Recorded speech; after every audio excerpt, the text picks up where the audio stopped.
Preamble of Indian constitution. पहला सवाल कि क्या भारत का प्रस्तावना, इंडियन प्रेम्बल, कॉन्स्टिट्यूशन का प्रेम्बल क्या कॉन्स्टिट्यूशन का पार्ट है या नहीं?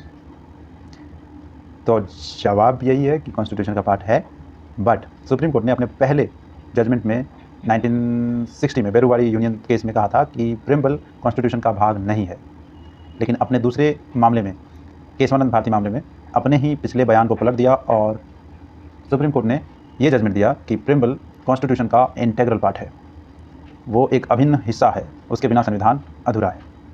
फिर दूसरी बार LIC ऑफ इंडिया केस 1980 में फिर से इस बात की पुष्टि की कि संविधान प्रस्तावना संविधान का भाग है और हमेशा ये रहेगा।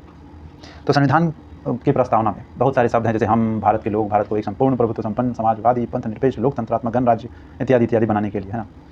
सो अगर उन शब्दों का मतलब जानने की कोशिश करें कि सॉवरेन यानी कि संप्रभु का अर्थ क्या है, या फिर गणतंत्र का क्या अर्थ है, इक्वलिटी, फ्रेटर्निटी, इन शब्दों का क्या मतलब है, तो सबसे पहला जो कीवर्ड है हम भारत के लोग। प्रस्तावना इस बात की और व्याख्या करता है कि ये देश लोगों से चलता है, इस देश के लोगों से, और सुप्रीम जो अथॉरिटी है वो इस देश के लोगों के पास है। संविधान इस बात की व्याख्या करता है, इस बात की घोषणा करता है कि सभी लोग, इस देश के सभी लोग सबसे सुप्रीम अथॉरिटी हैं, सबसे सुप्रीम पावर है, लोगों यानी कि जनता से बड़ा कोई नहीं। दूसरा क्या है? संप्रभुता।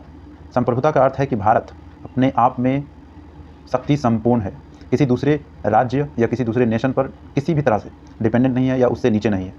भारत अपनी शक्तियों का इस्तेमाल करके कुछ भी कर सकता है, कुछ भी, जो भी डिस्क्रिशनरी यानी कि व्यक्तिगत शक्ति से किया जा सकता है वो सब कुछ कर सकता है भारत।